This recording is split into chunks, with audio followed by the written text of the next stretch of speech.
वाली बात इस दरवाजे से घुसेगी, ये वाली बात इस दरवाजे से, ये इस खिड़की से, ये यहां से बाहर निकल जाएगी, ये इस तरह से बाहर निकलेगी। इसका ये तरीका है, इसका ये तरीका। बच्चे को समझने का कुदरत ने मुझे टैलेंट दिया, मुझे इसका प्रैक्टिकल देखना था। अब इसका प्रैक्टिकल सबसे कमजोर बच्चे पर देखना आसान है। कमजोर बच्चों पर हमने देखा, हमने स्कूल को चिट्ठी लिखी, स्कूल को बोला अपने स्कूल का सबसे निकम्मा बच्चा आप हमको दे दीजिए, जिसको आप कहते हो सबसे निकम्मा।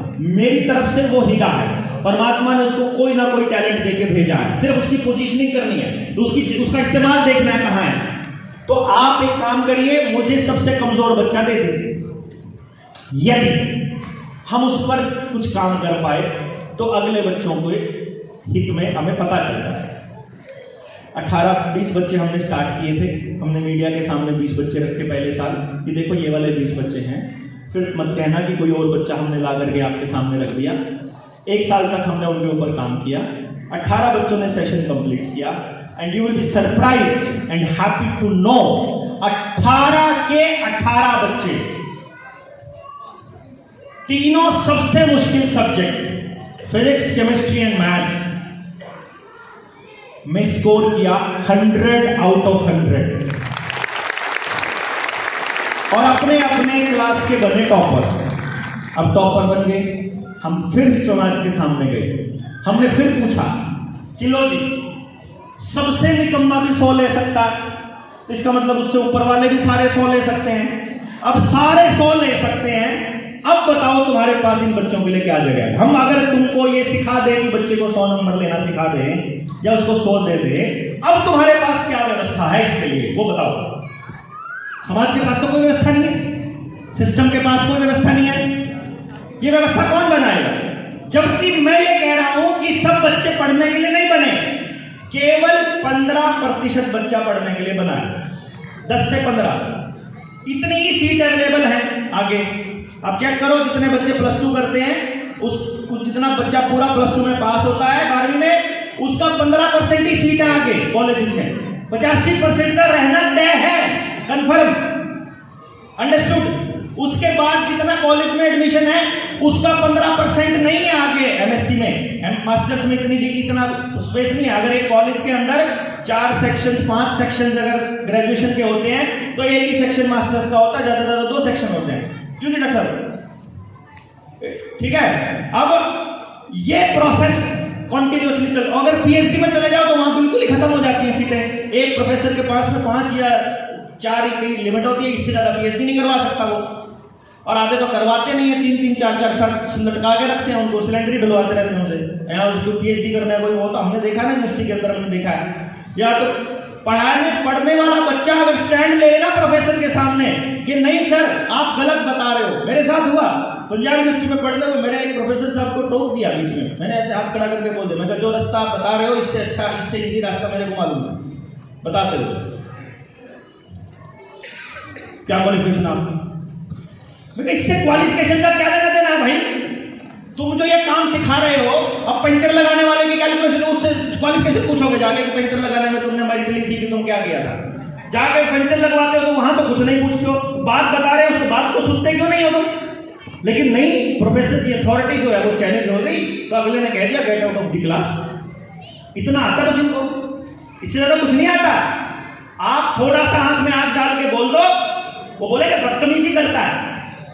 अरे उसने सवाल ही तो पूछा है, सवाल पूछना बदतमीजी कब से हो गई भाई? और लेकिन पूरा एजुकेशन सिस्टम एक ही चीज के ऊपर लगा पड़ा है, कैसे आपके बच्चे को गुलाम बनाए, कैसे आज्ञाकारी बनाए, जितने बजे उठना, जितने बजे सोना, जो करना, जो हमने कह दिया वही करो, बस अभी कह दिया ये करो।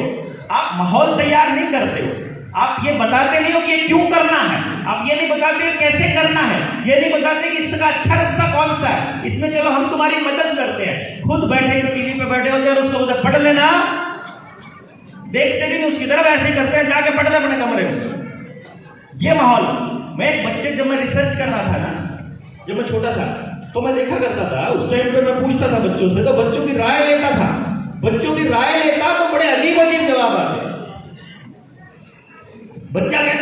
Hate my father. चलो वो तो गुस्से में बोल दिया होगा उस बच्चे ने, बट उसने बोल दिया आई हेट माई फादर। मैंने कहा काहे को भाई, दिक्कत क्या है? दिक्कत क्या है?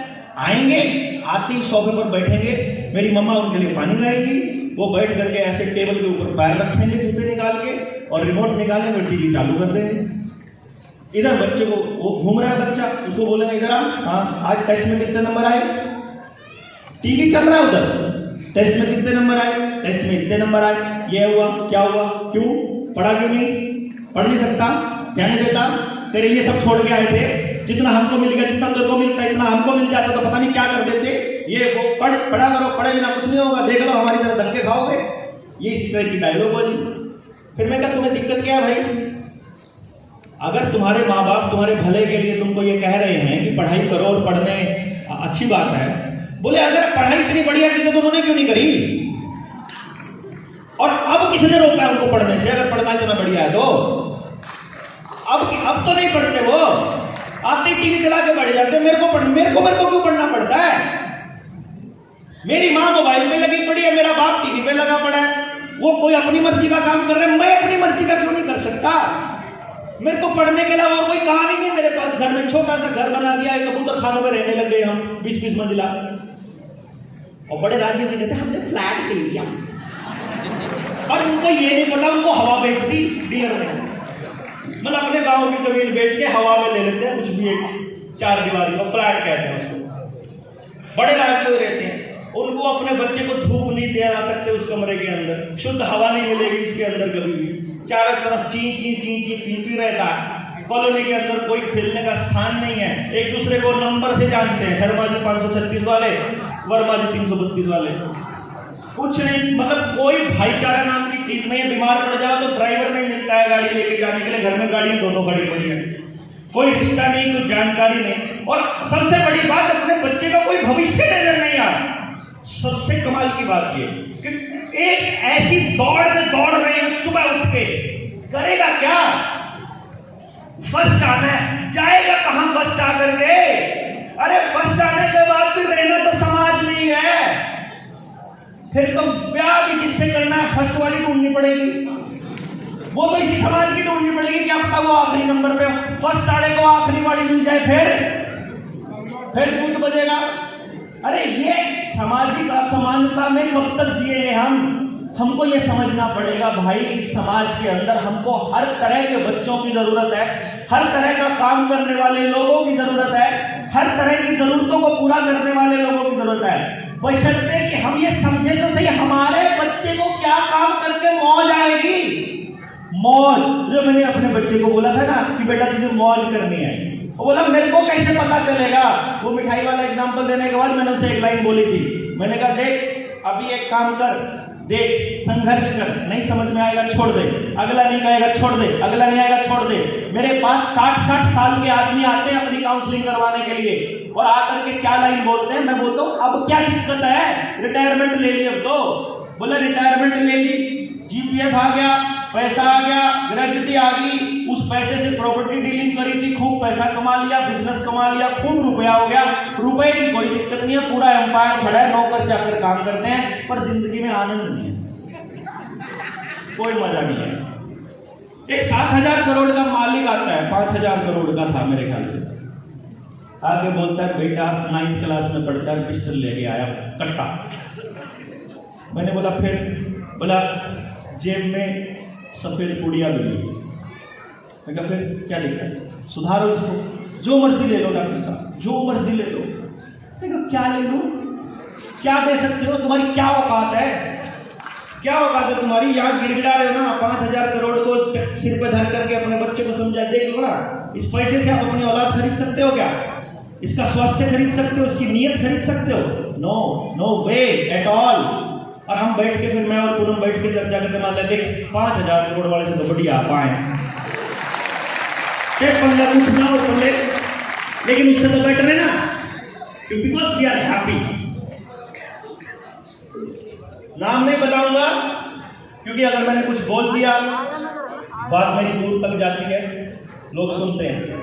एक ऐसा आदमी नरेंद्र मोदी का राइट हैंड अपने आप को बोलता है, पैसा अथाह, जिसके पास कोई कमी नहीं। वो और उसकी पत्नी आकर के मेरे पास रो रहे हैं। मुझे क्या बोलते हैं, 3 महीने हो गए मेरे बच्चे ने माँ को माँ कहे, इकलौता बेटा है, एम्पायर हजारों करोड़ का है, बात नहीं करता है, घर में आता है अपने कमरे में घुस जाता है, गुरमे में घुसा रहता है, सुबह उठता है, माँ के हाथ की रोटी नहीं खाता है, बाप से बात नहीं करता है, 2 रिश्ते टूट चुके हैं, अब जिंदगी जीने का कोई मन नहीं। वो मैं उस बच्चे के साथ गाड़ी में बैठ के 3-4 घंटे में वापस आया। अभी उसका फोन आया था कि शादी है डॉक्टर साहब, आ जाना बेटे की। वो बैठ करके मेरे साथ गले लग के रोया कि कैसे करते हो आप, कैसे, कुछ नहीं करना होता, आपके बच्चे को केवल समझना मात्र है भाई। उस बच्चे को ये महसूस होना, बच्चा छोड़िए यार, किसी को भी, सामने वाला, सामने कोई भी है, जिस दिन उसको ये महसूस हो जाएगा कि ये तुम्हें समझता है, उसी दिन परमानेंट बॉन्ड बन जाएगा, उसी दिन। हाँ, अगर समझाने पे लगे रहोगे फिर कभी बॉन्ड नहीं बनेगा। इसलिए हम बच्चों से टूट चुके हैं, बच्चे हमसे टूट चुके हैं, क्योंकि हम समझा रहे हैं। कब से समझा रहे हैं, देखो ना, कब से समझा रहे हैं। मैं 45 साल का हो गया यार, मेरे घर वाले मुझे आज तक समझा रहे हैं, अब मेरे को कभी समझ में नहीं आया। और आपको आया हो तो बता दो, किसी का आया हो तो बता दो, किसी को अपनी पत्नी की बात आई हो, किसी को अपने बच्चे की बात आई हो, किसी को अपने पति की आई हो, किसी को किसी की भी बात समझ में आई हो, आज तक बता दो। किसी को नहीं आई भाई।